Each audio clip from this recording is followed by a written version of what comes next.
Rachida Dati quitte la culture à l'approche des municipales, les zones d'ombre de ses 25 mois au ministère.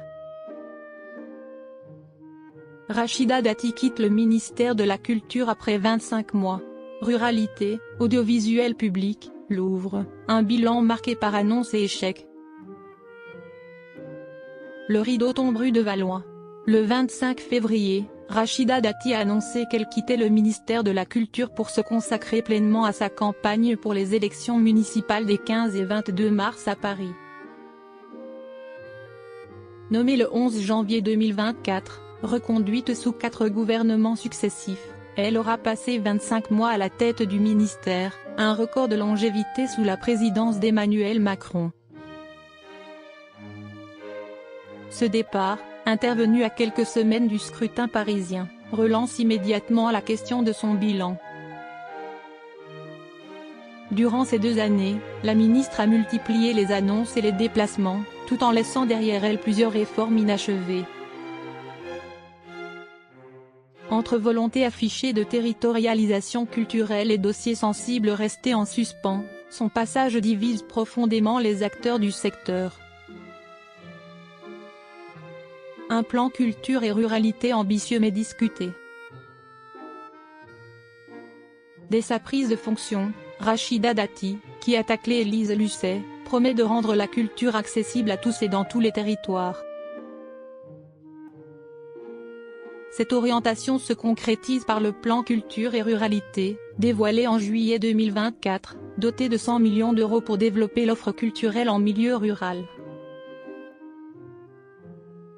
Parmi les mesures mises en avant, 4 millions d'euros sont consacrés à la relance des artothèques.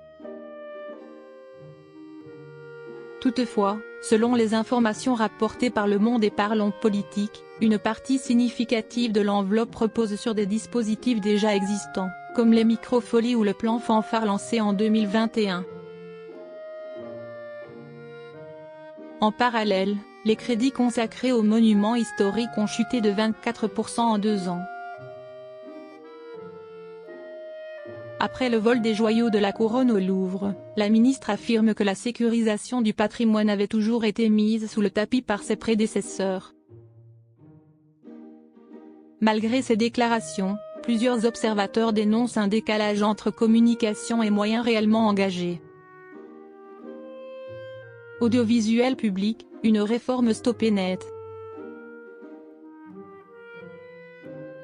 Par ailleurs, la réforme de l'audiovisuel public constitue l'un des principaux chantiers restés inachevés.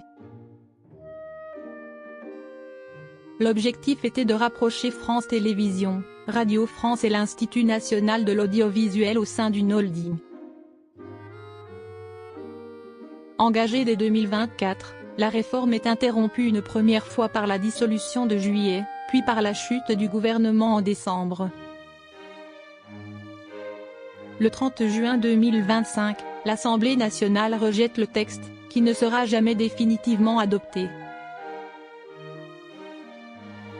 Selon Le Monde et Parlons Politique, seule la pérennisation du mécanisme de financement de l'audiovisuel public à l'automne 2024 constitue un acquis tangible.